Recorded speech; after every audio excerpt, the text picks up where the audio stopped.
Shout out Bruce Gas, aka Toka 2. You know I had to drop a track for my boy. Where you at? Yeah, tapping in your rapping boys out here telling favors. I'm the hardest young nigga, I ain't signed to no label. Hey, Bruce Gas putting them fights on the table. Calling that boxing since Kane versus Abel. Smoking so much gas, you would think that shit was fatal. On the people's champion like Muhammad Ali. Shout out Bruce Gas, one day we gon' meet. Yeah, we gon' blow it down, we gon' smoke hella weed. Yeah, we gon' blow it down, take a hit out the Toka 2. Slipping hella shots, feel like Tyson with the peak. Little Glock on my side, but it hit just like Isaac Cruz. Shout out man, that real shit, that's my fucking dude. We always cooking on the panel. Strapped to my side, I ain't talking about no sandals. Bruce passed me the blunt, I'ma light it like a candle. Ayy, non-stop bars, man, I always spit flames.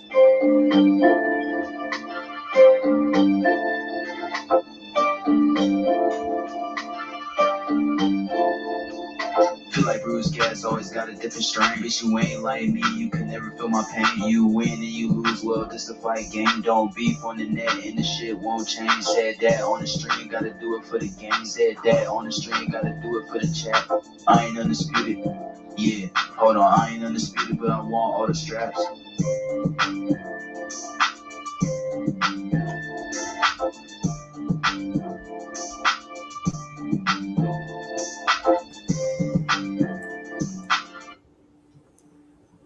Yo, yo, yo. Hey, good afternoon, good morning, good evening, wherever you are in this world, man. Bruce Gas, boxing, jazz, and more. I got my brother, Terrible Tim Witherspoon here, man. I decided to call the show Terrible Gas. All right. Hey, and I called up two-time world champion Reggie Sweet Johnson today. He's supposed to stop in and talk to us, man. And hey, you know, Tim went to see that fight last night, man. We got an undisputed heavyweight championship of the world right now, and first time in a long time. And hey, what's up, brother? How was driving to New York City? Oh, it was crazy. I used to drive there to Long Island long time ago, man. It was crazy then, and it's double crazy. Just to get 10 yards, it takes 20 minutes just to get 10 yards. The car keep going like this, keep going like this. You go a little bit, you stop. Oh my God! 20 years ago it was bad. It's quadruple trouble now. Bad now. I hate driving. I know just what you're talking about, man. I know exactly what you're saying. Because we got there an hour late. Even the highways are crazy. I mean, yeah, it loosened up. It loosened up at one point, and then it tightened right back up again. It did, man. I hated that. Oh my God. Man. Can you imagine people have to deal with that every single day, going to work? Every day. Yup. We figured it was Saturday. It would be, well, the guy that was driving, the guy that's doing the documentary, he was driving, Carl, and hey, it was a long ride. And usually it would take like 2.5 hours. It took like 4 hours, 3.5. That was bad. Tough day. Daniel Agnew, man. Thank you for coming by, my brother. The Bud Files. My man Lasdi Punch Out from the UK is in here, man. Okay. Thank you so much for coming by. I'm in here with my brother, man. Two-time heavyweight champ of the world, Terrible Tim Witherspoon. And we're gonna get, I think Reggie Johnson's gonna come in here in a little bit, but that'd be nice. How about that fight last night? What's your opinion on that fight? Yeah, when they asked me, like, I did some interviews before the fight, and I wasn't really sure about who would win that fight because of the way they box and they fight and everything. In the beginning, a couple of months ago, I was saying Tyson Fury should get him. Then I started looking at the videos and with Joshua and Usyk and everything. None of them have defense. Tyson Fury problem was he was going backwards. He was going backwards, and mentally that would give Usyk his first positive thing by Tyson Fury fighting him going backwards. When Tyson Fury should have stood his ground, established a good jab, keep his defense tight, and that's what I was emphasizing on nowadays these guys in the defense. You could clearly see he was getting hit clearly. Um, Near the end of when the fight was getting ready, and even before that, he was getting hit. And he didn't really, to me, he didn't block a lot of them crucial shots that he needed to block. He wasn't thinking about blocking them. He was just using his movement like this when you got to use your hands too. You got to use your hands to block. I think that was a downfall of the fight because once Yusuf hit him with a couple of shots, Tyson started woo, and then Yusuf started putting the combinations together. And the referee wasn't supposed to really come in and stop that fight. Well, he came in when Tyson Fury was getting hit, but Tyson Fury, he didn't go down or anything, so he stopped him to give him a 10 count or something. That was kind of unusual. The ropes hold him up.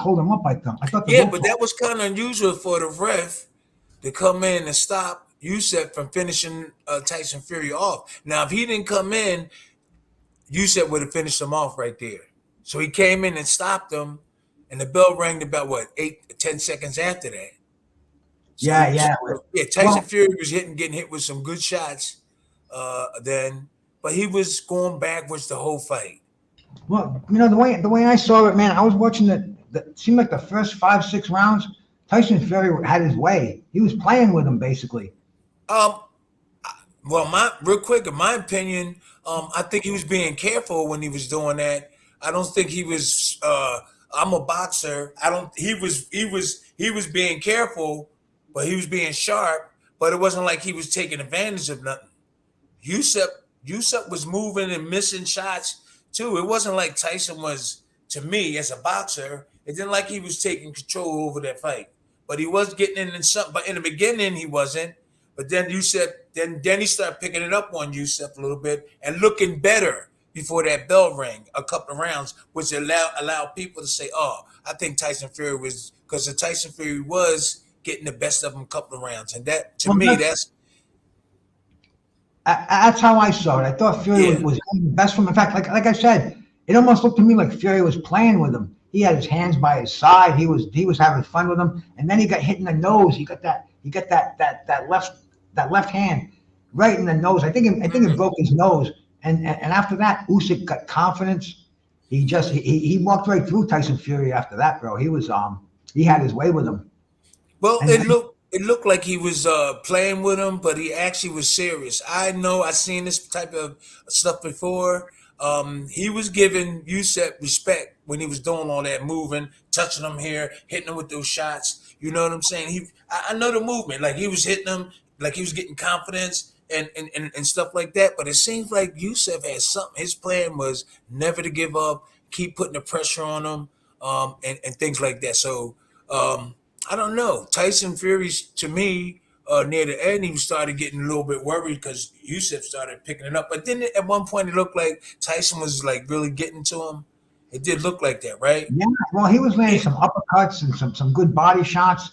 Yeah. But the last 2 rounds, he wasn't in any kind of a desperation mood. The fight was so close. I think Fury thought that he had it won, and he got out hustled in the last 2 rounds. Yeah, he did. He didn't take advantage of some of the stuff too. That when he hit him, he didn't take advantage of it because he kept going backwards. Bruce, he kept going backwards through the whole fight. He got to learn how to stand his ground, mentally stand his ground, and deliver his punches and block his opponent punches. That fight could have ended earlier on his behalf, for him winning, if he would have just kept it in tight like this, or slip punches and block instead of doing all this with his hands low. He's going this way with his hands low, and moving like this. No, man, this is a serious fight. Get your hands up. Nobody's there to teach him. Sugar Hill couldn't teach him, and I think that was one of the downfalls. His defense. He was a good offense. He caught Yusuf really good several times, but in the long run, Yusuf. Once Yusuf hit him with one punch and hurt him, in my opinion, that's what led the end of the fight. I got you, man. Hey, let me shout out my brother. My brother Reggie Owens is in here, man. Salute, Reggie, the drunk Irishman. And who else I see coming in? De Niro Spada, my brother. Salute to you, man. Caesar G. Thank you guys for coming in here, man. And let me call up Reggie and see if maybe Okay. he didn't get the time right because he's an hour off. And I was really impressed with Yusef's the way that his behavior was and the way he was motivated, like he was fighting for his country or fighting for some type of cause, you know. And it's just that the defense all the time. I keep saying this defense, and it showed when Tyson Fury got hit with a couple of shots. You know, he got hit with a couple of shots, and that hurt him. And then Yusef just tried to finish him off. Tyson Fury lacks defense, and so do a lot of other these heavyweights and weights during this era. Anthony Joshua lost to Yusef twice. They really good offense, but when it came to defense, they got exposed. So, like I said, you got to have both of them. You can win if you just have one, but it will help if you can. It'll give you confidence that you know this guy can't hit you like he want to because you know how to block certain punches. That will help you a little bit. you think Tyson Fury's slipping? You think he's slipping? He looked pretty slipping. He looked pretty good. He looked great. Yeah, he looked great in the first. He looked pretty. rounds. Slipping. To me, he looked in better shape, even though he had the stuff on the side. He still had that little stuff that could be hereditary that's on the side there. The muffin house. Yeah, he did. He looked confident. He looked strong. But like I said, when he started getting hit with some of those shots, like the defensive part of it, that's what led to the downfall. And that referee, he really wasn't supposed to stop that right there and then.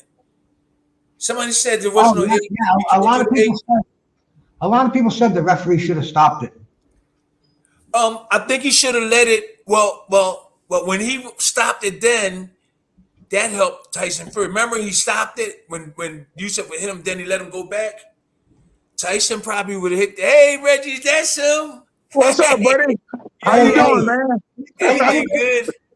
Anybody out there? I just got another guest that came in. Anybody who doesn't know it, man, this is Reggie Sweet Johnson, former middleweight, former light heavyweight champion of the world, bro. I mean, this guy's been in the ring with James Toney, fucking Roy Jones, man. It's an honor to have you on here, brother Reggie. Salute, my man. Thank you much. Oh, man.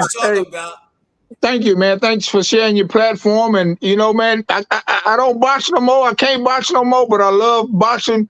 You know, I get a big kick out of just talking about boxing, man. Thanks for having me on your platform, brother. Oh, man, it's an honor. This will keep us sharp. Reggie. So, Reggie, we're talking about the undisputed heavyweight championship of the world last night. What did you think of Did you see the fight? Well, you know, that's another thing. Like, I still love boxing, but it's not first now. When I have other things to do, family, that comes second. When I was getting paid, it was first because it took care of my family. But no, I didn't see the fights. I saw some of the headlights of it. I saw where they just showed where had, you know, fought and won. But I always go back and look at those fights though. What are you thinking about the state of boxing today compared to when you and Tim were fighting? Is it changed a lot or is it the same thing? Well, I think boxing has always went up and down, up and down. I think if you compare just actually the boxing to way back in the day when Sugar Ray Leonard, even way back with Sugar Ray Robinson, man, it was much better fights. But right now it's like up and down. It's just, you know, man, back then, I wish I would have came up in that era. Like when I was young, like Sugar Ray Leonard, and then before them. But boxing is up and down, man. And I think, you know, hey, as a matter of fact, when I won the world title in my second try, I beat Irish Steve Collins. When those ratings came out, I think I was like rated number 3 or number 4, and I'm the champion of the world. So think about that now. If you're the champion, you're gonna be number 1 or number 2, or they're gonna have you on the champion. That's right. Yeah. That's right. Yeah. Mm-hmm. No, I mean they have there's 4 belts out there right now. You know, when Tim was fighting, there were 2 belts. when you were fighting, there were 3 belts. Now there's 4 belts out there. So I mean, it's really hard to pin who's the best in that division unless they unify all those belts. Man, I'll always tell people, man, think about like when we came up, and then Tim was like probably just a little bit before me, but we was doing the same time. But think about that, Tim, man, the best fought the best, and man, like I just told you, when I became champion of the world in my second try, man, when the rates came out, I think I was number 3 or number 4 in the world. So think about all the talents in there. They got a guy that's rated higher than you, and you're the champion. Right. That's the first time I heard of that. Okay, No. I was the champion of the world, but they'll still have a guy rated higher than you. Well, what rate? But what rate was that? What was that? The WBC? You the champ? You the champ? I was the WBA world champion. WBA. So can't nobody be rated higher than you? No. Yes, they can, because if you got 3 champions and they still gonna rate. They're gonna have 1, 2, 3, and 4, even if you're champions. But what I'm saying, they had a guy who wasn't even a champion still rated with the champions, because they looking at who is the best fighter. They're not looking at who got the belt. So that was a noted fighter. Other noted fighters, yeah. Yeah, but if you champion, you're not in the ratings. You the champ. Then you got from 1 to 20, whatever. You was rated. How can you be champion then rated a number? You already champion. Because they still rate everybody. They still got their idea of who the best in that league. Yeah, who is the best? Kind of ratings? Okay. Yeah, yes. He's not just talking about the IBF, the WBC. You're talking about like Boxing Illustrated, Ring Magazine. Okay. Yeah. There you go. That's it. There you go. Yes. I noticed that a lot of the recognized champs aren't number 1.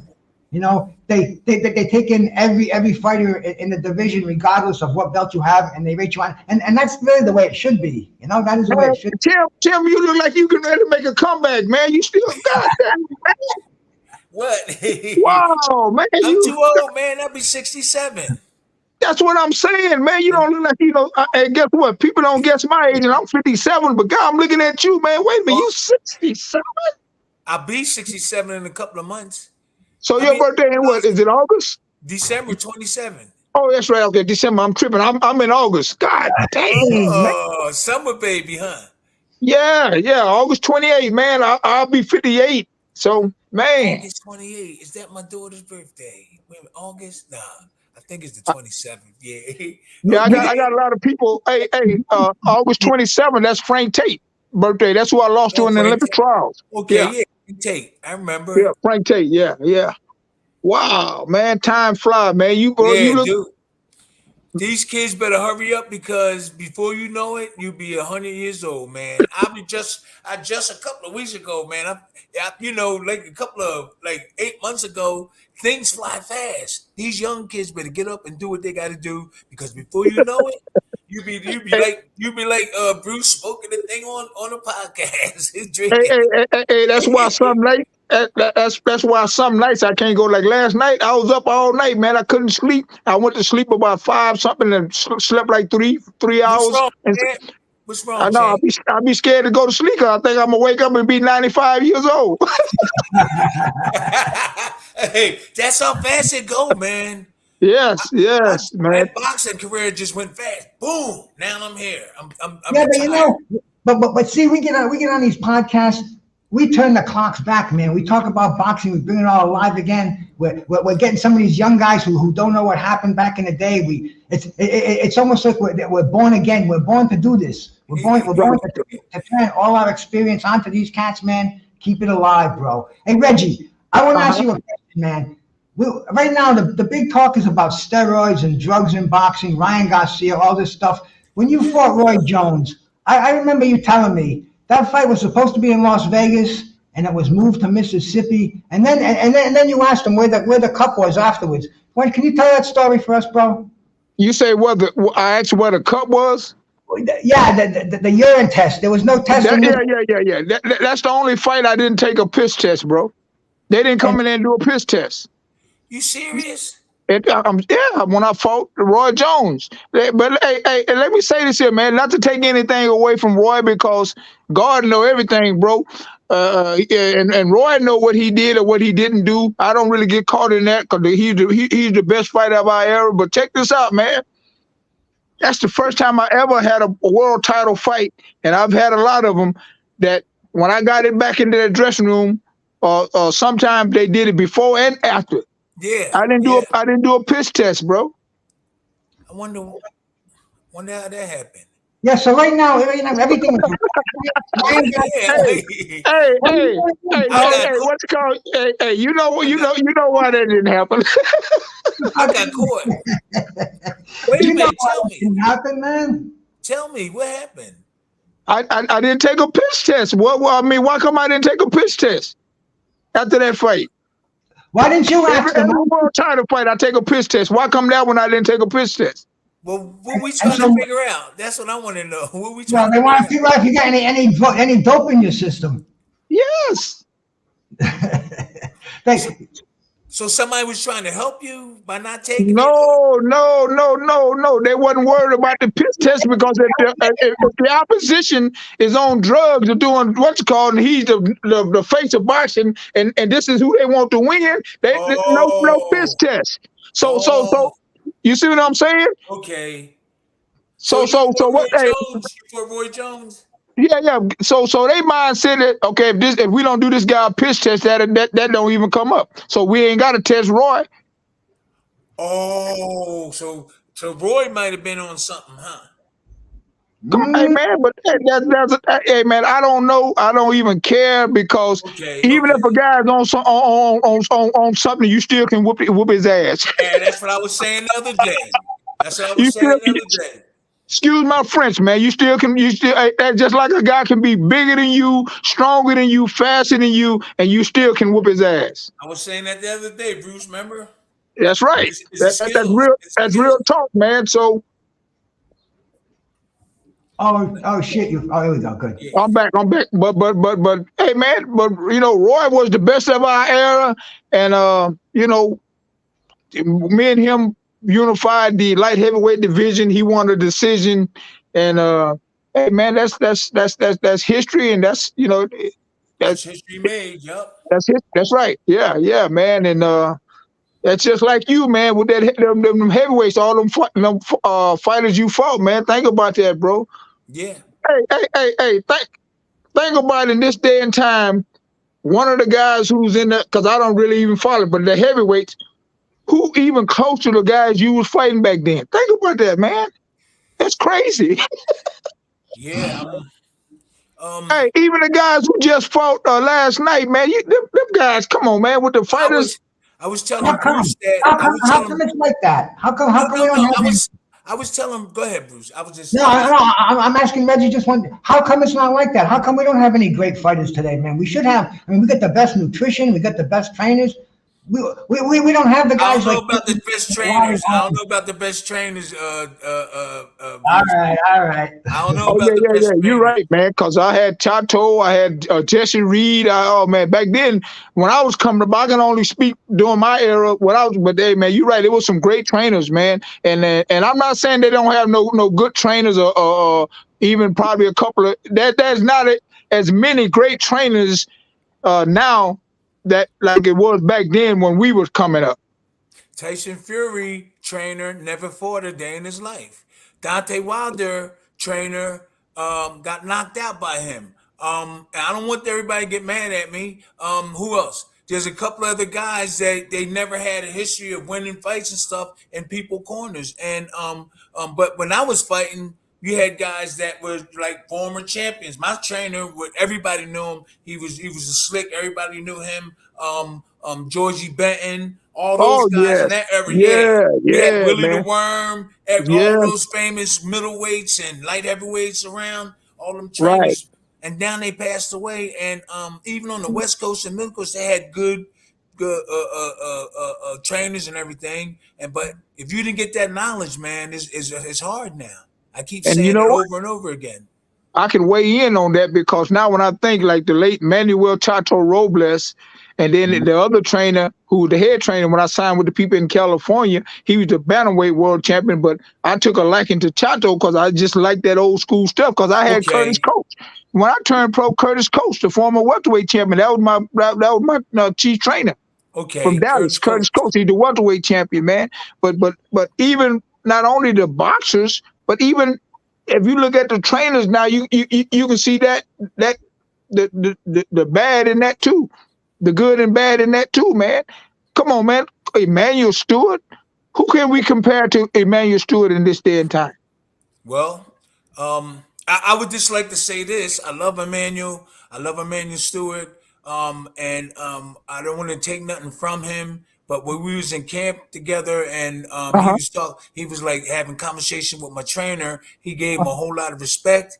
He gave him a whole lot of respect and everything. And I respect him too. I was in training camp with him. The only thing that I had something negative to say, not real negative, was the defensive part of him training the boxers. A lot of his boxers, a lot of them can't speak right now. They can't. They defense. They lack the defense. But he was a good offensive and motivated trainer. But in terms of look at Tommy. Tommy will kill you with offense, but in terms of defense, he got hit a lot. And a lot of his absolutely. Yeah, and a lot of his boxers, they won titles, but eventually, if you look at them, most of them got knocked out or got beat up real bad. So. He was a great trainer, but in terms of defense, but he wasn't a real trainer though. Did he have other trainers training them, or he was just the guy that was that you saw? Because I mean, I don't really know. I've been to Detroit a couple of times, but was he really? I was in training camp. Was he really a trainer? You talking about Emmanuel Stewart? Yes. Yeah, he was a trainer. But like I said, I was really shocked when he was giving my trainer all this respect. And I was like, scratching my head. I was like, that's Tommy Hearns' trainer. And he asked my trainer certain things and what to do. And I was like confused for a minute there, right? And okay, that's what I'm saying. That's what I'm saying. He was more of the businessman that also stood as a trainer. But yeah, I see what you're saying. But those guys go get good trainers. Yeah, they don't get good trainers. Yeah, but I seen him working the pads, and I didn't really see too much of anything him working the pads and everything. I know he could deliver information just by being experiments, deliver information to his boxer, so his boxer can execute.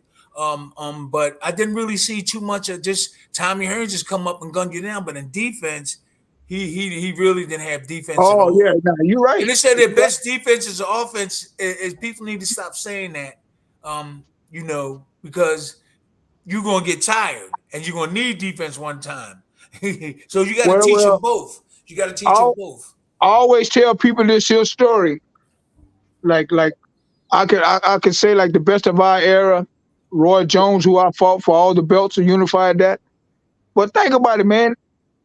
Like even Tommy Hearns, like you said, even look, Roy Jones been knocked out how many times? 3 or 4 times. Wow. Tommy Hearns got knocked out. These are great fighters, man. Some of the greatest of our era. Yeah. But think about that, man. These guys, I had 96 and 12 as an amateur, 52 pro fights. I never been knocked out. I never been beat up. I only had 7 amateur fights. What? Are you serious? I had a good trainer. I only had 7 amateur fights. 7 amateur fights. I started boxing in the late 79, early 80s, and I'm fighting Larry Holmes 3 years later. I had a great trainer. 7 amateur fights. God dang, that's crazy. I had a great trainer. That's who taught me all that stuff. My great trainer and stuff. He Slim Robinson. He taught me all that stuff, man. And you was blessed by the best, bro. Because now that I think about it, you say you only have 7 fights and 7 amateur fights. And when I fought Larry Holmes, 7 amateur fights. And I had 7, and I fought Larry Holmes at 12, and when I had 13 fights. Hey, let me tell you something too, Reggie. Hey, Reggie, listen to this. Tomorrow is 41 years to the day since Tim fought Larry Holmes. Wow. 41 years? 41 years to the day. March 20th, 1983. Wow. That's almost older than me. Hey, and I fought like I just turned I was 1979 is when I first started boxing. Here I'm fighting one of the greatest boxers 3 years later. Hey, guess what? And I started boxing. I started boxing as an amateur at 12 in 1978. 78. I just graduated high school in 76.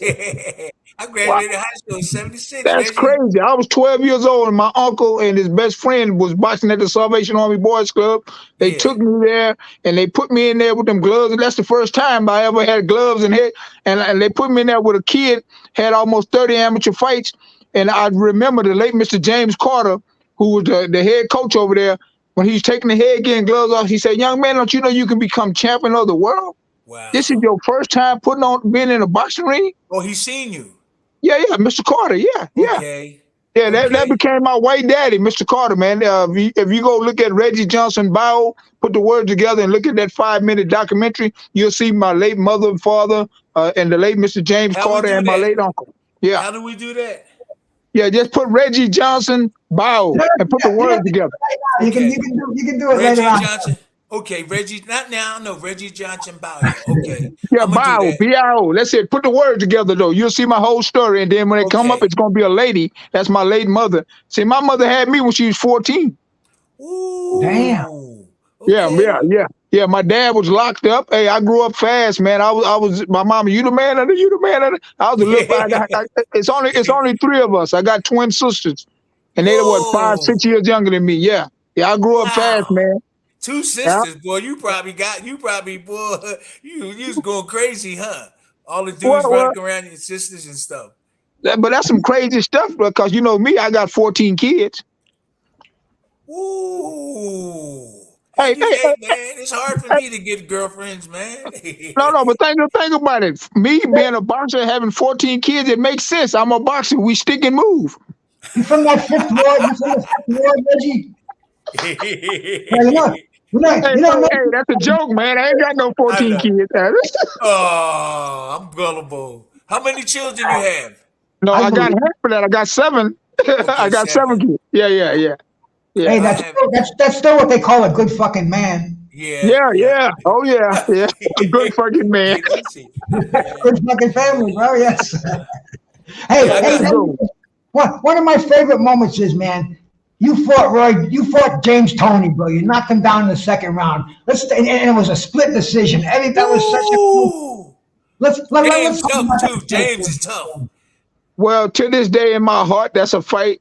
I know I won, and I just was with James Toney at the Hall of Fame in California about 2-3 weeks ago. But Okay. whenever I see James, that always come up. And I remember one time we was in New Jersey, and everybody out there, man, we just talking, going back and forth, and Tony, Richie, man, you ran. I said, God damn, Tony, that's what I was doing when I dropped your ass. I was running. Everybody started laughing, but we had. Hey, you know, Tony started dancing and ran up and grabbed and hugged you. Yeah, we had some fun, man. Yeah, We Tony had is some really fun. cool. He's Yeah. really cool, yeah.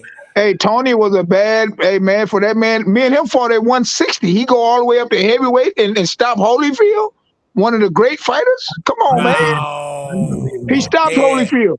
Yeah. Yes. Only 2 people stopped Holyfield, and he was one of them. Yeah. Wow. Hey, who the other guy stopped Holy? Riddick Bowe. Oh, yeah, that's right. That's right. Big Yeah. Daddy Bo. Hey, that's another clown, boy. It's a lot of fun to be around Riddick Bowe, boy. Riddick Bowe, a character, man. We did some. I met him before, man. He's Yeah, definitely. We did a lot of charity stuff together. Me, him, Holyfield, all those guys, man. We did a lot of charity stuff, man. Yeah. He got hit with a lot of shots. He was a real warrior. Him and Holyfield was going at it, and they was exchanging punch. Oh, that was some hard stuff, man. I was like, no, I wouldn't get in the ring with them the guys the way they was rumbling. Yeah, back and forth. Yeah, them guys, man, boy, that's why I say boxing go up and down, man. But man, think about, you know, I was on the U.S. team at 16. Me, Tyson, Medrick Taylor, Pernell Whitaker, Mark Breland. I came up during that time, and I won all my international fights representing the U.S. I was 6-0 with my fights out the country. As a matter of fact, I was 16 and won the World Kings Cup tournament at 16 in Bangkok, Ooh. Thailand. I won that world tournament. You Yeah, flew over there. You flew over there. yeah. The whole U.S. team flew over there. Yeah, yeah, Okay. yeah, yeah, Okay. yeah. It was in Bangkok, Thailand. Yeah, yeah. Representing the U.S. Ooh. Man. We That is that's when great. that's That when is Mark Breland was the man in the amateurs then. Mark Breland. Yeah, Oh, Mark Pernell Breland. Whitaker, Magic Taylor. He'll Uh, drop you with that right hand. But whoo, I'm always talking about defense. That yeah, caught up with him. They caught up absolutely, with him. That absolutely, man. defense. Yup. So let me ask you something, Tim. You never been stopped as a fighter either, right? I don't know what it feel like. I had to give up a fight when I fought Bone Crusher, but I don't know what it is to really get hit that hard and just get up off the canvas. Oh yeah, yeah. See, I Yeah, I never don't been know. beat up. Yeah, me Yeah, too. I don't know what it is to do that. I did have a good defense. I did have to act the second Bone Crusher fight. I had to put on a good act. I wasn't hurt at all. I was just trying to get rid of get away from Don King and handle business. So if you watch the first Bone Crusher fight, I talk about all the time. I won 11 out of 12 rounds. Right. Okay. Almost knocked. I think I almost knocked. Stopped. I could have stopped him maybe once or twice in the fight, but he could take a good punch.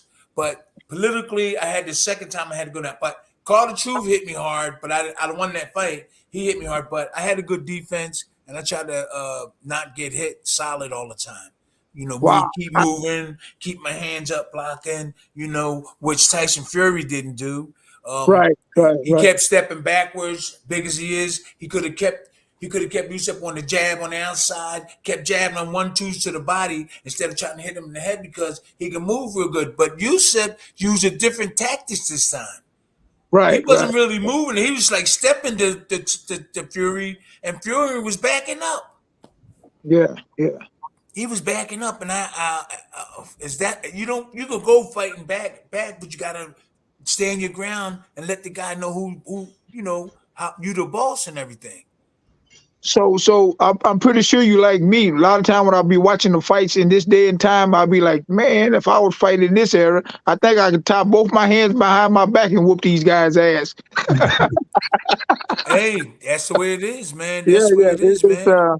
It's a big difference, man. And then you came up with. Wait, did you fight? You fought Larry Holmes too, didn't you? Yeah. Yep. Yeah, man. Yep. I only had 12. I only had 13 fights. I only been fighting two in that almost 3 years, and they put me in the ring with him. Yep. I doubted it at first, Reggie. I was like, "No, we gonna fight him. It's too soon." My trainer said, "I trusted my trainer." He said, "Tim, we gonna whip his ass," and I said, "Okay."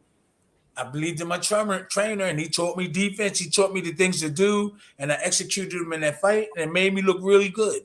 Yeah, Yep. yeah, yeah, yeah. Hey, Seven boy, that's amateur fights and only 13 professional, and only 3 years in the game. wow. Yeah. That's unbelievable, man. That's unreal. But it shows that you had nuts and guts and the heart and get know what? It's just like, okay, I found out that boxing is a business, it's a sport. I Yes, want to be sir. Yes, paid. sir. But if they wasn't paying to do this, I would be still doing this anyway. Oh, I don't know. They gotta pay. No, no, no, no, no, Hey, no, no, no, no. I say if this was something that you just did and it wasn't if it wasn't a business, I love it. I still would be doing it. But okay, okay, I'm gonna get paid. okay, This is a business. okay. This is how I take care of my family. But you love But it. You love it. I love it. I love boxing. Hey man, I stopped playing football, baseball, soccer, everything, man. When the first day I put them gloves on at 12 years old, I didn't play no other sports. Wow. I It's played been other boxing all my sports. life.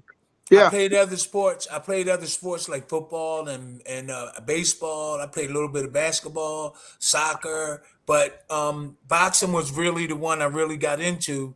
But I was really trained really good to play football. I was a tight end and everything. When I got into boxing, it was just to me I didn't fear nothing because I viewed it as a sport. Some people get in and like, wow, they get hit with a shot.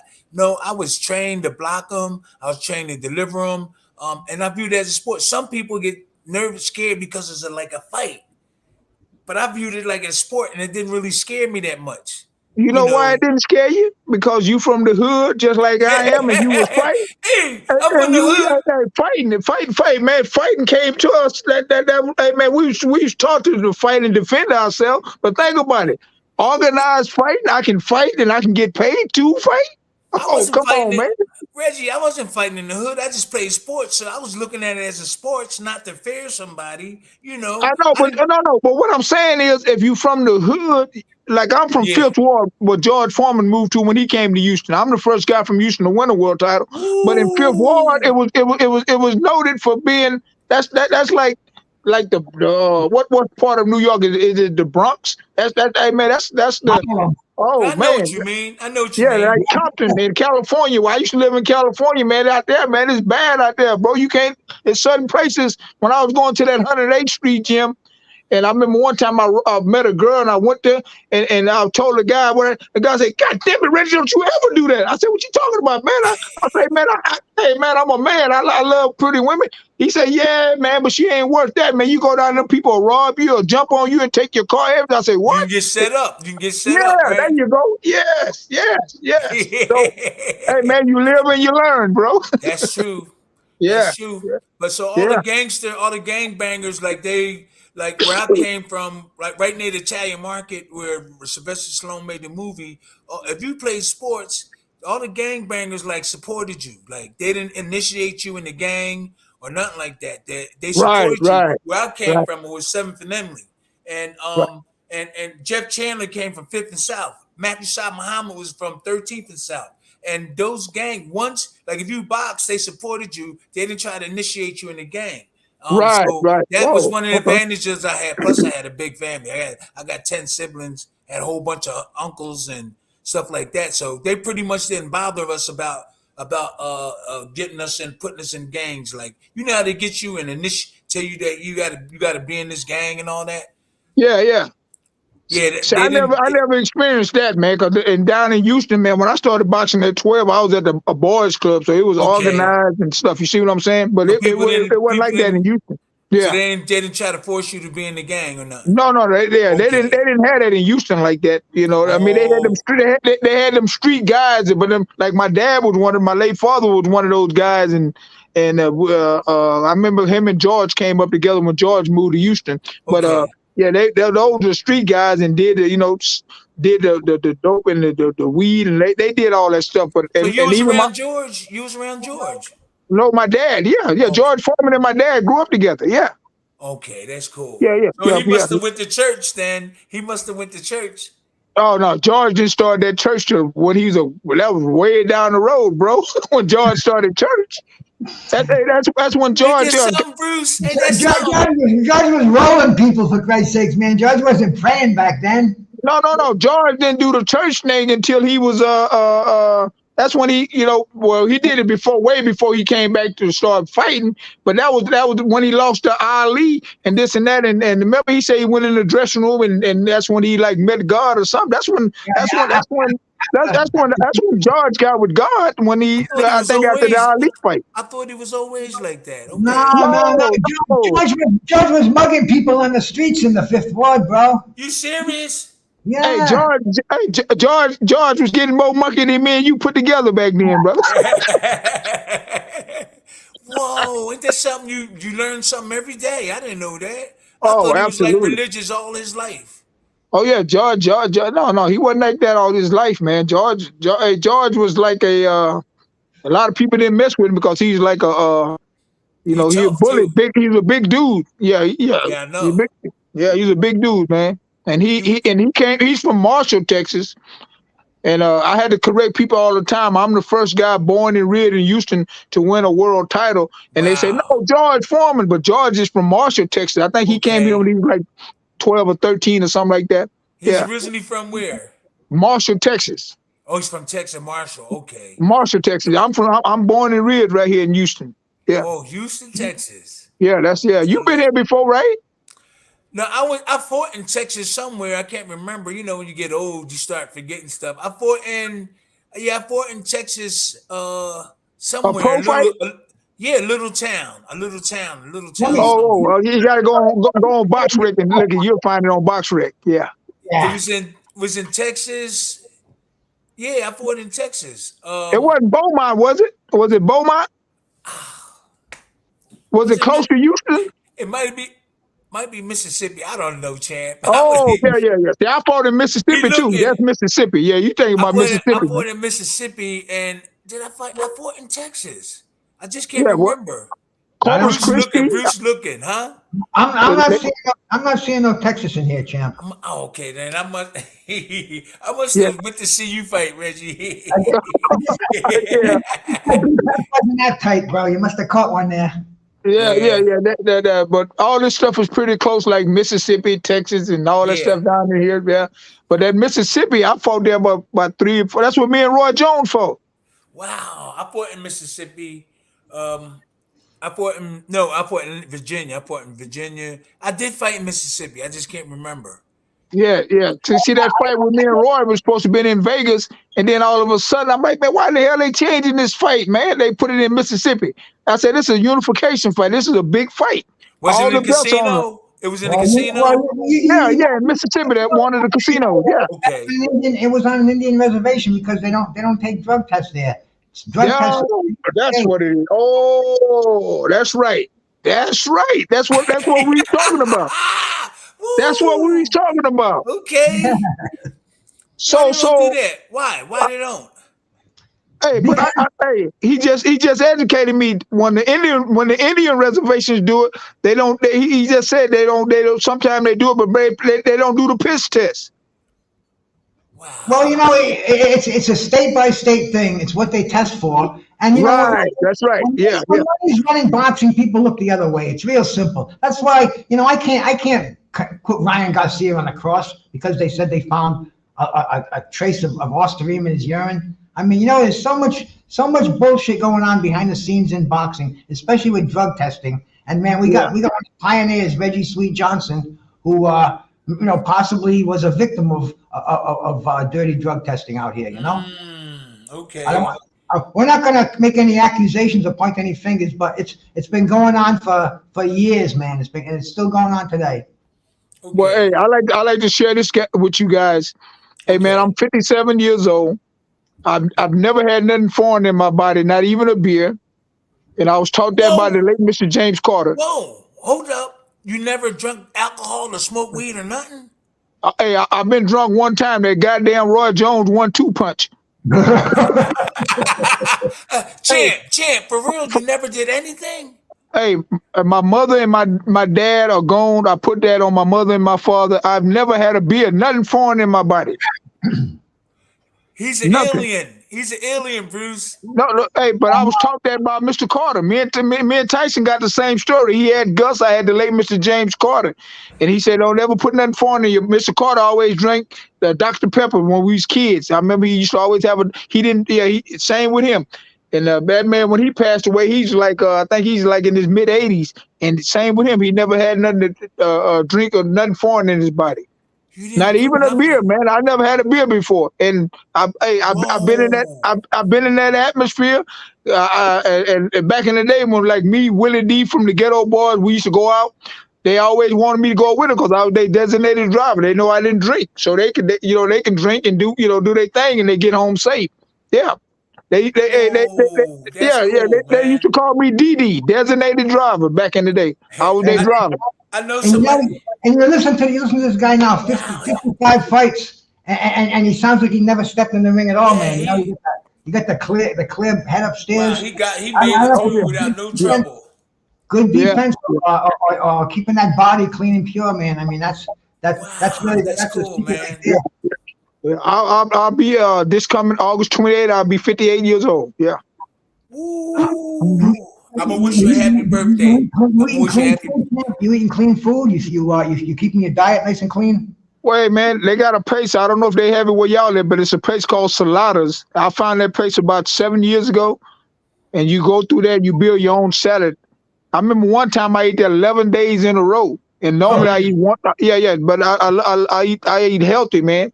That's another thing. I eat, every once in a while, I drink a Coke soda, but even with the soda stuff, I got kind of like stay away from that too, man.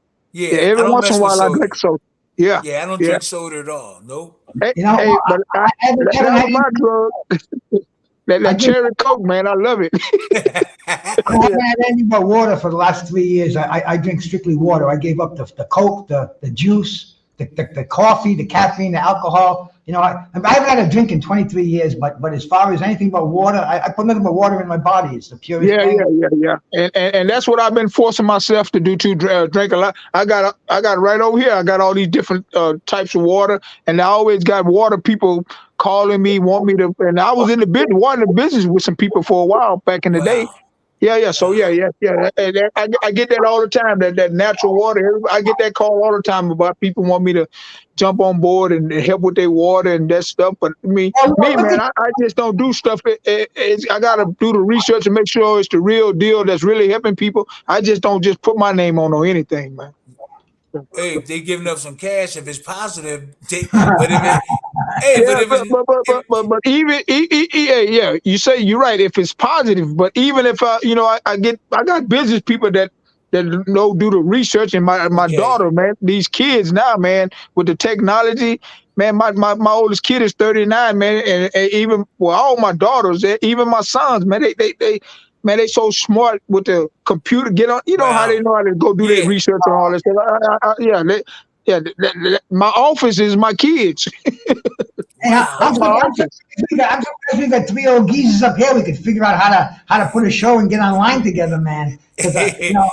I grew up in a generation. I went into an elevator. There was a guy that used to press the buttons for me. I mean, I didn't know anything about this shit, man. The kids blow me away with what they know. Hey, Tim. Tim, I know you heard of the Ghetto Boys, right? Yeah, the Ghetto Boys. They were some kind of, was they singers? Like the rappers, Willie D, Scarface, had the little midget who died, Bushwick Bill, Jay Prince. With some of their music. Yeah, the Ghetto Boys. Yeah, I used to love them. Well, why don't you do a rap? Do some rap so I can remember. Go ahead, come on. No. I'm not good with that rap. But check this out. Willie D and I grew up together, and his uncle was Melvin Dennis. His uncle. Boys. Hey, Melvin Dennis, that's Willie D uncle. He fought Vito Amafermo, Wilfred Benitez, and guess who he knocked out in a pro fight? Melvin Dennis, that's Willie D uncle. Willie D name is Willie Dennis. That's Willie D uncle. As a matter of fact, Willie D late mother and Melvin were twins. Melvin knocked out Roy Jones' daddy in a pro fight. Whoa. Yeah, he knocked out Roy Jones Jr. dad in a pro fight. But that's Melvin Dennis. That's Willie D uncle. Okay. Yeah. I like the Ghetto Boys. Oh yeah, hey man, I just did his podcast. It's out there. Look on my page, Facebook. I just did Willie D. He got a bad podcast. He got everybody be on this podcast. Yeah, I'm gonna be frequent on a lot of them. Keep you sharp and busy.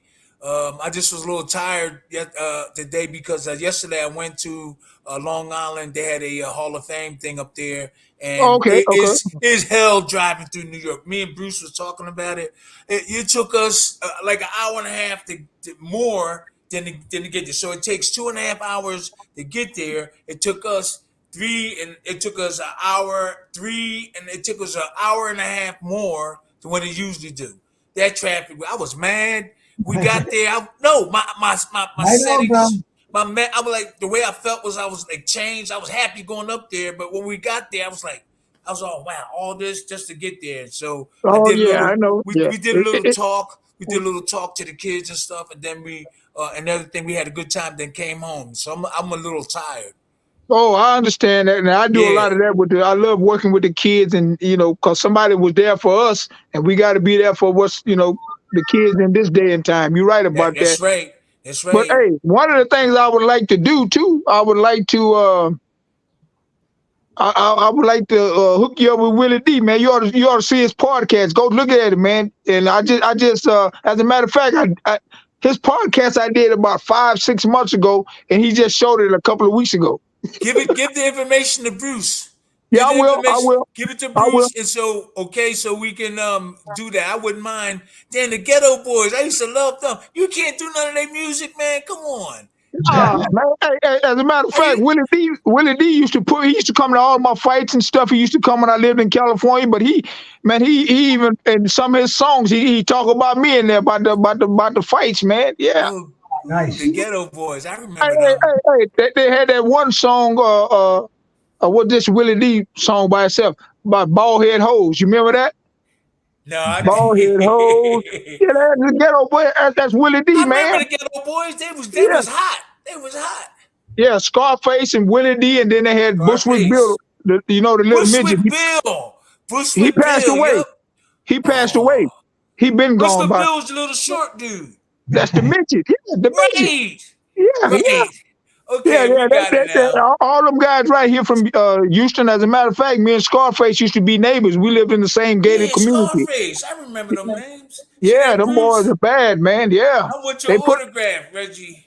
Oh man, I want your autograph. I'm serious though, man. Okay. Yeah, man. But we was together. We was together at a couple of functions. Remember? I think it was some Hall of Fame deals we was together. Yeah. I think one time you was standing.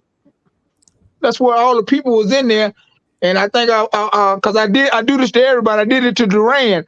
I walk up and stand right behind them, and then when they turn around and see me, they had that look on their face. They're like, yeah, I always do that, man, with people. But I think I did that to you. I saw you in Atlantic City, I think it was. I was in Atlantic. Yeah. I keep forgetting, man. I keep forgetting and stuff. My memory. Hey, I just messed me up. Listen, I just got some medicine for that memory stuff that my sister just gave it to me yesterday. But they got some stuff you can take, man, for your memory. Sometimes but it always come back to me. It's just that sometimes I just forget stuff. But it always come back to me. But they got a medicine that you can buy in at the store. Yeah. I take it. As a matter of fact, I got to take my PM supplements. Plus, Reggie, if you stay active with the brain, and one of them, it's this pill right here. It's called cadmium, and it's silk protein. It's supposed to enhance your memory. It's supposed to keep you from Alzheimer's. Right.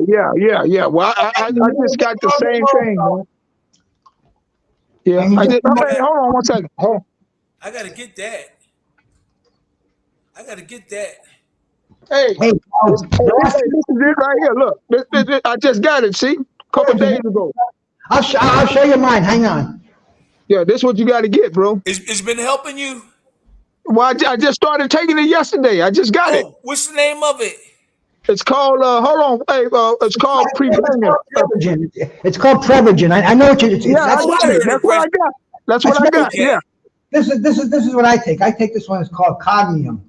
Okay. It's only got one thing in there. It's only got silk protein. It's the only ingredient. But see, we're on the same track because we know nutritional supplementation is where it's at these days. If you know what you're taking. Hey, Bruce, remind me to get that stuff, okay? Yes, sir. Okay. Yeah. Hey, what I do, I'll take a picture of this and I'll send it to him. Okay. Bruce, and he'll get all this stuff to you, man. Yeah. Okay, but you on Facebook and all that stuff, right? Yeah, I'm on Facebook. Yeah. Okay, I'm man. on Facebook. I think I see you on there. You guys hook up on Facebook, man. You don't need a middleman like me, bro. You got the two champions. You can give him my number too. Give him no problem. Give him my number. Yeah. Hey, Reggie, let me just change the subject a little bit. What do you think about the fight coming up with Mike Tyson and Jake Paul going on down in Texas in a couple of weeks?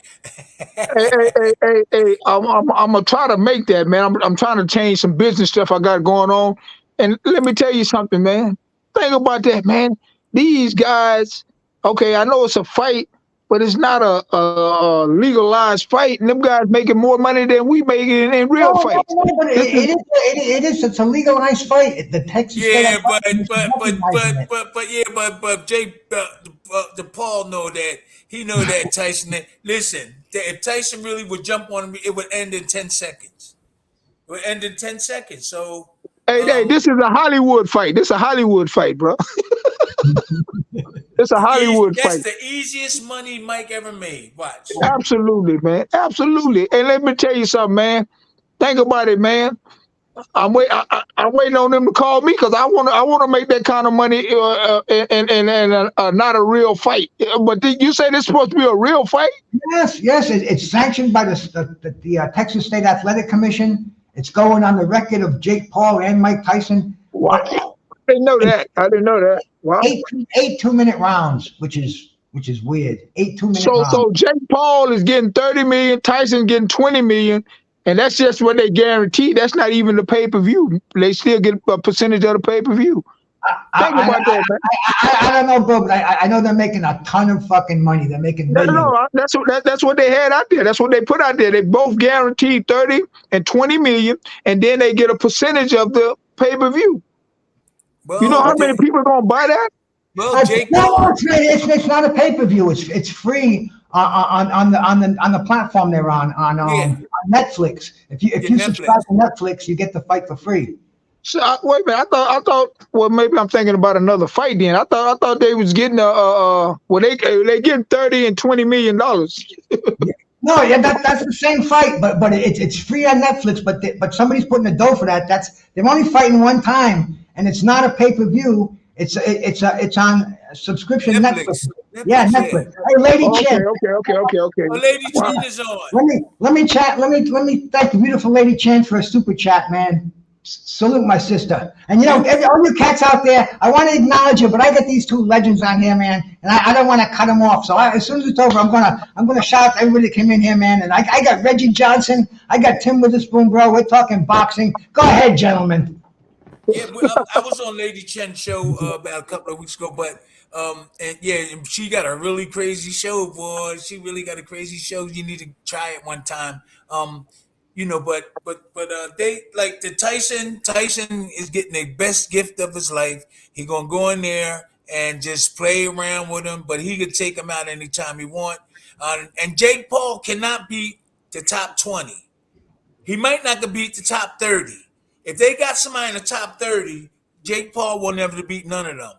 And in his weight, in the heavyweights, he won't be able to beat none. Wow. That's my thing. Well, in the top 10, they'll knock him out just like Tyson. But that dude been in fights, and anybody for a guy to be able to go in there and he probably, if he closes his eyes and throw a hard punch and accidentally hit somebody, you see what I'm saying? Anything can happen. And then that's why a lot of people are thinking that this is a Hollywood fight, meaning that it's been staged. And I've been having a lot of conversations with people about this. And I don't really know, man, but I do know one thing. If them guys getting $30 and $20 million, hey, man, God bless him. God bless him. I go Hollywood too. I do feel for the top 10 and top 15 boxers that's trying to make a living, and that's slowing them down. They're not fighting for no belt or anything. They're just fighting for just a fight, right? Yeah, well, Yeah, no belt. Maybe the It's amusement. It's amusement. Tim, That's all. Yeah. Tim, if me and you came back, it ain't got to be for no belt if we making $20 and $30 million. Hey, that's right. That's right. No money, no honey. I want the money, bro. Well, I don't want to steal nothing from the people, but that's just the way things are going. Now, you know what I'm saying? Coming in with somebody that you could beat them and stuff like that. It's just amusement. It's fun. That's all I'm looking at. Nobody's life is in danger. I know right. Yeah. Oh, absolutely, man. If you can put something together to bring a lot of people together to see something that they want to see, ain't nothing wrong with that. I'm pro with it. Hey, as long as don't hurt the boxers, as long as don't really hurting the boxers that much. Absolutely, but this is why my biggest thing. And last time I did his show, me and him talking about this. I want to bring fighters together where we change boxing to where we have something like the NFL, the NBA, baseball. We've been doing that for years, so we might as well keep in touch. Absolutely. Let's do that, man, because you know what, man, let me tell you something, man. It's too much. They've had a fight, and I would have to go do the research and look at one fight that they made almost $1 billion. One fight card that made almost $1 billion. You talking about Pacquiao? Yeah, like pay-per-view fights. I'm talking about look at the money these guys are making. But we should have some business structure where, like, if you have so many, like California had it, because I lived in California. Like if you had so many fights, you get a check. There you go. Yeah, that's right. Pay attached for this big fight. They should Tyson and Jake and Paul should pay a fee to the boxing industry for them having that big fight or something like that. Absolutely.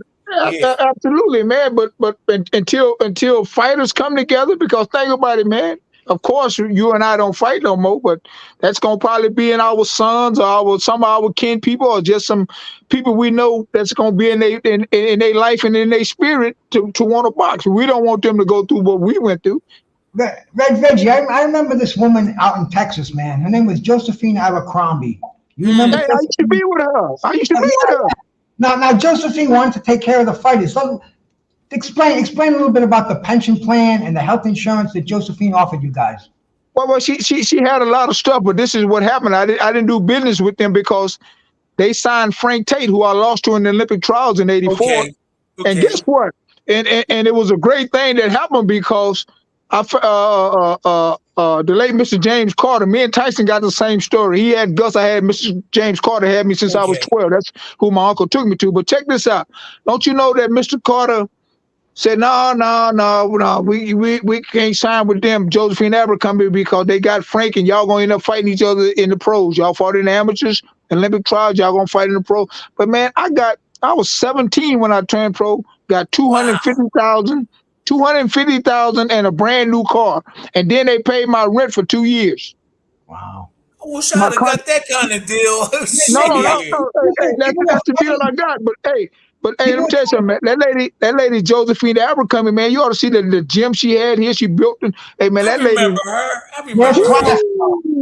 Man, that lady. Trying to get into her stable. And man, that was, and she had the idea. She had pension plan. She had health insurance. Well, you know, the guy who was helping her run that, he used to box, and I've been knowing him because he fought my uncle's best friend, Dennis Benjamin, who my uncle and him the one started me to boxing. They fought in I think it was an amateur fight, but Bob Spagnolia, that was the main. That was her main guy, because Bob Spagnolia wasn't only handling business, working for her business wise, he was working with her coochie wise. Oh, he exposed it. Wow. No. Is she still alive? Oh, I don't even know. I haven't heard. I just asked somebody that about 2 or 3 weeks ago. Whatever, is she still alive? I don't even know, man. But I'm telling you, that guy Boss Magnolia, he fought Dennis Benjamin, my uncle friend, in an amateur fight, and we all came up together. But he was the main guy. He ran that whole deal, man. Bob Spagnolia, look him up. He and they signed Frank Tate, who I lost to in the Olympic trials at 16, and that's why I didn't sign with them. But I got a better deal than what they was gonna probably give me. I got 250,000 at 17 years old in 1984. Wow. Yeah. Ain't that something? Yeah. But boxing been my whole life, man. How does a 17-year-old kid handle $250,000 in a brand new car? I'd be dead right now if I was got that. Oh yeah, it probably wouldn't work right now, but hey man, I did it, and I still stayed focused on boxing. Nothing come before boxing. As a matter of fact, to be honest with you, my family didn't come before boxing, because boxing is what helped me took care of my family. Family, right. You see what I'm saying? Yes. Yeah, that's right. Yeah. Hey man, I like I told you, my mother had me when she's 14. My dad was locked up. I grew up fast, bro. I had a job at 15 years old. I was working at a Kroger's grocery store. Yeah, but you're an alien. You never touched beer or weed or nothing. I'm scared of you. I never lived that life, man. He said I'm scared of you. Yeah. How old were you when you met Mr. Carter?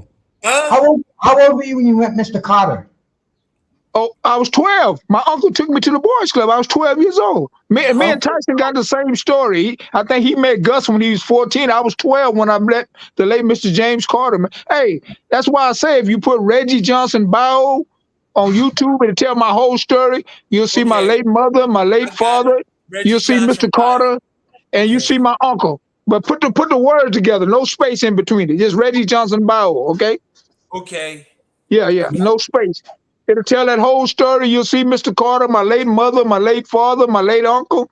All them people gone, man. That's kind of, when I talk about that, man, it just, I know I was blessed by the best because I've always had somebody there that was really for me. You know what I'm saying? Right. I could And tell. I could tell in the way you talk and the way you say you never touch drugs and stuff like that. and That's respect. That's respect. Mr. Carter told me that as a young kid. He said, "Boy, the first day I put gloves on, he said, boy, don't you know you can become champion of the world?" I mean, I held on to that, man. And he was the one told me don't put nothing foreign in your body, this and that, and I never did. Wow. Never did, man. I wish Yeah. I wish I would have not did that. But, Serious. but see, that's the thing. Ain't nothing wrong with a man having a beer or drinking some wine. I mean, I ain't got nothing against like that. And my guys, when we used to go out and hang out, my guys used to call me DD, designated driver, because they know they was gonna get home safe. Because I didn't drink. Crazy. Yeah. They used to call me DD, designated driver. Nice. Yeah, Willie D, all them guys, man. We used to go hang out with them. Yeah. Nice stuff, man. Hey, champ, man. I had you for an hour, bro. I appreciate it, man. I appreciate it. And I would like to come back on with Reggie if you could come back on, because like I had a rough day yesterday and today, and I would like to, if you could come back on, we could come back on with somebody else and have some fun on there. You know what I mean? Hey, man. Reg?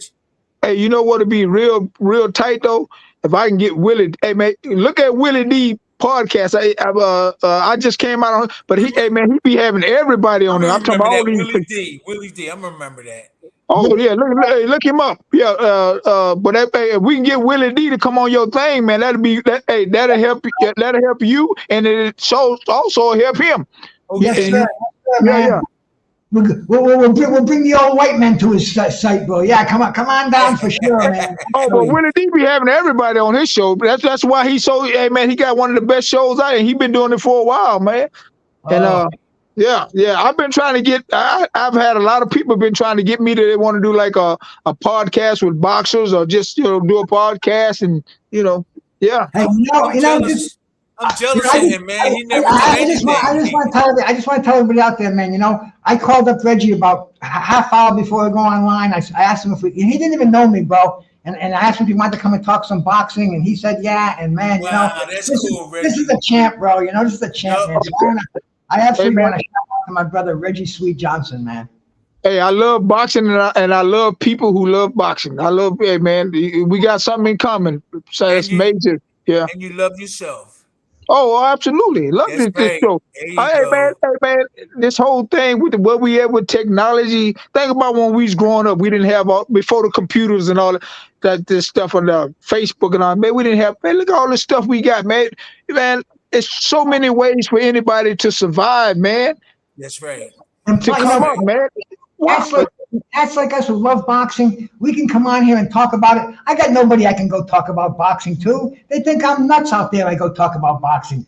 They ain't nobody. I mean, I don't have one friend that I could talk about that fight last night to. You guys, I can sit here for hours and talk boxing to you. I mean, it's a great gift that God gave me, man. And I'm taking advantage of it. That's a good thing when they have these big fights like this to have like 2 or 3 or some noted fighters, and just going back and forth like the day after the fight and just talking about the fight, or even before and after the fight. You see what I'm saying? So think about it. That's like 2 shows right there, before the fight and then after the fight. That's big, man. Now your eyes open up. Now your eyes open up. There's okay. You talking about my eyes? Yeah, before it was like this. Now I can see your eyes was open. Oh, okay, there you go. Okay. There you go.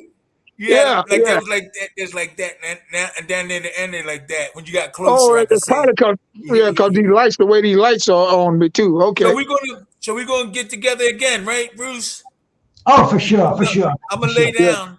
I'm gonna lay down for a little bit. I appreciate being on you, Reggie. Let's keep in touch, all right? Oh, absolutely. Get my number and everything from Bruce, man. Okay? Gotcha. And then text me your number so I can put it in the phone, because when you call me, a lot of time I don't answer calls that I don't know who it is. So make sure you put it. Just let me know it's you so I can put you in my phone. Okay? I get it from Bruce. Okay. I got lucky. He answered for me today, so. All right, hey Bruce, I'll call you in like an hour or two. Okay. All right, Timmy. I'll see you later. Y'all have a great day, brother. Thank you, Reggie. Thanks. Okay, you too, brother. All right. All right. Okay. See y'all. See you, Bruce. Peace out, Tim. All right. Peace out. Wow. Bruce Gas, man. And I'm very fortunate to have these cats come on here and talk to me, man. And everybody that came out there, man, like I said earlier, I didn't want to interrupt the great guests that I had. So let me shout you all out, man, because it was fantastic having you in here, man. I think in the beginning, man, so we're gonna go back to the beginning, man. My brother Daniel Agnew was in here. Peace to you, brother. The Bud Files, thank you, man. Lars D Punch Out, thank you so much, my brother, for coming in here from across the pond. Al Money, man, salute to you, my brother. The Drunk Irishman. I don't even know if you cats are still here, but catch it on the playback because I appreciate you guys coming in here, man. My brother Arrow, always right. Reggie Owens, man, shout out to you, man. De Niro Spada, shout out, bro. Caesar G, appreciate you coming in here, man. Big Daniel Agnew, shout out to you, brother. Teach, appreciate it, Teach. The Boxing Scholar. J. Rue's Theory, my brother. Thank you for coming in here, man. Cass Sports, the Boxtorian, man. Salute, brother. Marvin, thank you, brother, for coming in here, man. John McSmith, man. Hope you're feeling well, my brother. Echo, thank you, brother, for coming by. 86 Boxing, salute, my man. Paul Driscoll, man. Thank you so much from over on Facebook, bro. Appreciate you coming in here, bro. And who else we got in here? My sister, La Jessica. Salute, my sister. Thank you so much for stopping in here.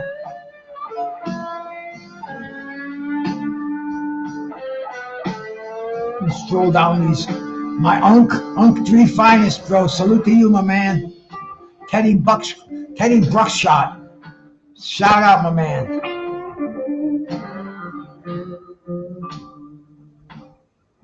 Skywalker, my brother Skywalker out there, man. We'll probably be doing a show with him later on tonight.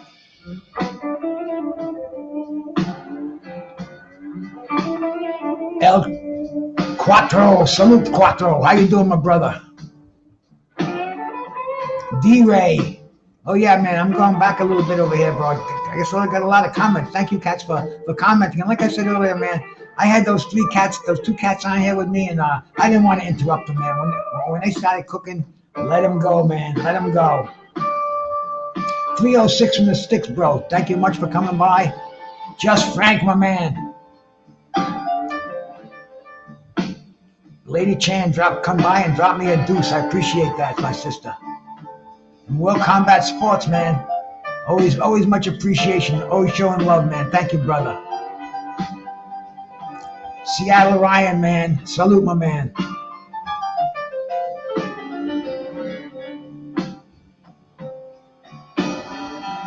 Rolling with the punches. Salute, brother. Mr. Johnson. Salute, my brother Mike. How you doing, man? Ghost 123. I think we're caught up now. All right, man. Anyway, guys and gals, thank you much for coming by. Just that was a quick impromptu live. Tim wanted to talk about the fights, and I called up Reggie, and it was like, sure, I'll come talk boxing with you. And bango, we got a nice little show. Much appreciation out there.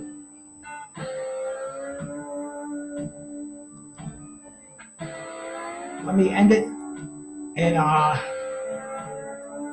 we'll see you around the neighborhood, my friends. Peace. Shout out Bruce Gas, aka Toka 2. You know I had to drop a track for my boy. Where you at? Yeah, I've been in your wrestling boys out here telling favors. I'm the hardest young nigga, I ain't signed to no label. Hey, Bruce Gas putting no fights on the table. Calling that Boston 6 Kane versus Abel. Smoking so much gas, you would think that shit was fatal. I'm the people's champion like Muhammad Ali. Shout out Bruce Gas, one day we gon' meet. Yeah, we gon' blow it down, we gon' smoke hella weed. Yeah, we gon' blow it down, take a hit out the Toka 2. Slipping hella shots, feel like Tyson with the peak. Little Glock on my side, but it hit just like Isaac Cruz. Shout out man, that real shit. shit, that's my fucking dude. We always cooking on the panel. Strapped to my side, I ain't talking about no sandals. Bruce pass me the blunt, I'ma light it like a candle. Ayy, non-stop bars, man, I always spit flames.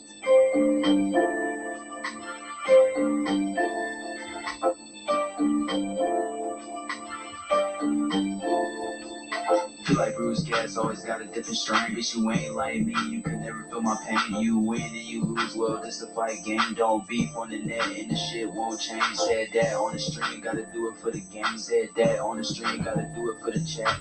I ain't undisputed. Yeah, hold on.